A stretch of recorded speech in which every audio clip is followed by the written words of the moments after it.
यहाँ पे बताया गया है कि जो बंदर है विष को देख के मल त्याग देता है ना, हुआ नहीं, बंदर विष को देख के मल त्याग देता है। और यहाँ पे जो हमारा मोर है, मोर विष को देखकर प्रसन्न हो जाता है। कैसा होता है? प्रसन्न हो जाता है, और उसके देखने से विष का प्रभाव भी कम हो जाता है। आगे है स्पर्श विष की चिकित्सा। अब स्पर्श विष का तो बहुत आसानी से पता लगा लेगा बंदा, अगर विष कहीं भी उसके हाथ में या कहीं लग गया तो उसको क्या एकदम खुजली खुजली सी महसूस होगी, जलन महसूस होगा, वो स्थान आपका सुन्न पड़ जाएगा, और नख तथा रोमों का उखड़ जाना, सूजन हो जाना, इस तरह के जो लक्षण हैं वो हम स्पर्श विष चिकित्सा के अंतर्गत पता लगा सकते हैं। आगे है कार्य प्रदान। शीघ्र ही विषनाशक स्नान करना चाहिए, अभ्यंग कराना चाहिए, अवगाहन तथा लेपों प्रलेपों की व्यवस्था करें। यथा खस, सफ़ेद चंदन, कायफल की छिलका, खस, सफ़ेद चंदन, कायफल का छिलका, ताली, सपत्रकूट, गिलोय तथा तिगर के कलफ का लेप करें और क्वाथ को पिलाएं, जिसका भी विष दिया गया। अब मुख में विष का प्रभाव क्या होता है? देखिए, मुख में बार बार झाग आने लगता है। आपने टीवियों में भी देखा होगा, सीरियल्स में, विष खा लिया तो क्या ऐसे यहाँ से साइड से आपको झाग निकलता हुआ नजर आएगा। आप क्या बोलोगे, भाई इसने तो विष खा लिया है। जीभ तथा होठों में जड़ता आ जाती है, जीभ और होठ हमारे जड़ता आ जाती है, चुनचुनाहट होने लगती है, दन हर्ष, रसों का ज्ञान नहीं होता, मतलब हमारे मुंह में किसी भी रस का हमें पता नहीं चलता, चाहे मीठा खा लो चाहे खट्टा खा लो, कोई पता ही नहीं चलता है। अब चिकित्सा क्या है इसकी? खस आदि द्रव्यों के क्वाथ बनाकर उनके गंडूश कुल्ले करें, उसका हमें कुल्ला करना चाहिए। जो भी विषनाशक चिकित्सा हो उसे हमें करना चाहिए, ठीक है। यहाँ पे मेन चीज़ ये है, जो खस आदि द्रव्य हैं उनसे क्वाथ बनाकर हमें गंडूश का, मैं यहाँ पे कुल्ले की बात की, कुल्ला करना चाहिए, ठीक है। और अमाशय विष के लक्षण, अब बात करेंगे हम अमाशय विष में के जो होते हैं उसमें क्या लक्षण। अगर किसी के अमाशय में विष लग गया है तो क्या पता है? देखिए, पसीना आएगा, मूर्छा, मद, नशा होना, मद का होता है नशा होना, आंखों के सामने अंधेरा अंधेरा सा लगेगा ना, यार मुझे तो कुछ दिख नहीं रहा, सब अंधेरा अंधेरा सा हो गया है, रोंगटे खड़े हो जाना, हृदय की गति के में होता है ना रुकावट आ जाना, वमन, जलन आदि, ये सब जो लक्षण है किसके होते हैं? अमाशयगत विष के लक्षण। अब पक्वाशय विष के, पक्वाशय में क्या है? अनेक रंग के वमन का होना, मतलब वमन यहाँ पे उल्टी की बात की है, आपकी जो उल्टी होगी वो कई कई प्रकार की होगी, कभी नीले रंग की भी हो सकती है, अलग रंग की, तो ये जो है वमन कई प्रकार के रंगों में हो सकती है। कृष्णता, शरीर एकदम क्रश हो जाएगा, शरीर में पीलापन पड़ जाएगा, उदर रोग तथा बल का क्रमशः क्षय हो जाएगा।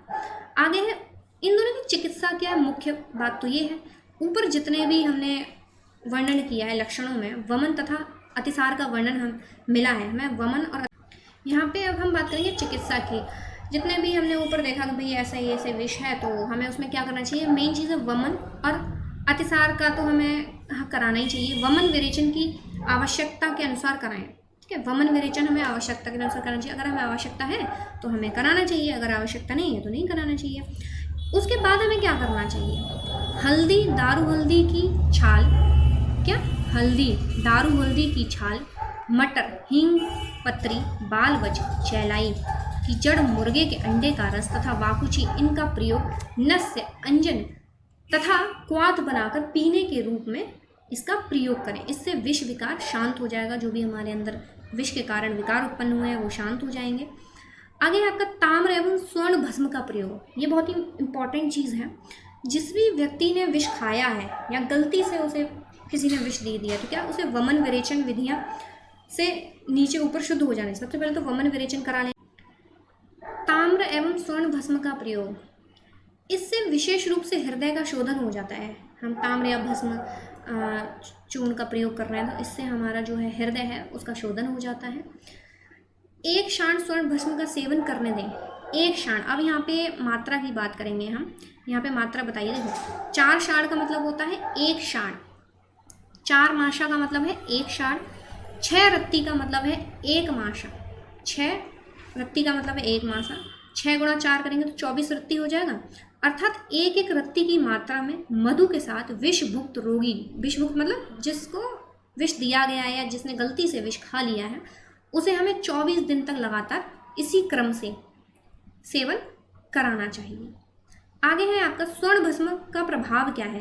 अगर शरीर में विष का प्रभाव उस प्रकार नहीं है। तो जिस प्रकार कमल पत्र पर जल का स्पर्श नहीं होता, मतलब होता ना कि अगर किसी व्यक्ति ने स्वर्ण भस्म का प्रयोग किया है तो उसके स्वर्ण भस्म का प्रयोग प्रभाव यहाँ पे देखिए, अगर किसी भी कोई भी व्यक्ति है अगर वो स्वर्ण भस्म ले रहा है ना, तो क्या होगा, जो उसके शरीर पे विष का प्रभाव है वो कम पड़ेगा। उस तरह से जैसे होता है कमल का जो आपका फूल होता है, कमल का पत्र होता है, उस पर हम पानी डालते हैं तो ठहरता नहीं है, वो एकदम गिर जाता है। इसी तरह से हमारे शरीर पे उस विष का प्रभाव नहीं पड़ेगा अगर हम स्वर्ण भस्म का प्रयोग करते हैं।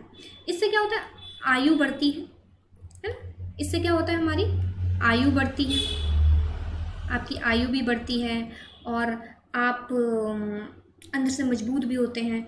गिर विषों तथा मूल विषों की चिकित्सा भी इसी प्रकार की जाती है ना। तो अगर कोई भी व्यक्ति लगातार स्वर्ण भस्म का प्रयोग कर रहा है तो वो बहुत ही अच्छा माना गया है और ये शरीर के लिए बहुत ही हानिकारक है। इस पार्ट में हम यहीं तक इसे कवर करेंगे। नेक्स्ट पार्ट में आगे हम इसको ले जाएंगे चैप्टर को। Thank you everyone for watching the video. ऐसे ही आप इस चैनल से जुड़े रहिए, आपको अपने सब्जेक्ट से रिलेटेड वीडियोस मिलते रहेंगे।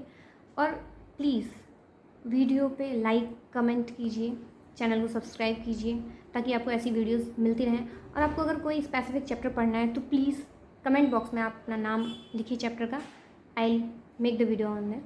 Thank you very much.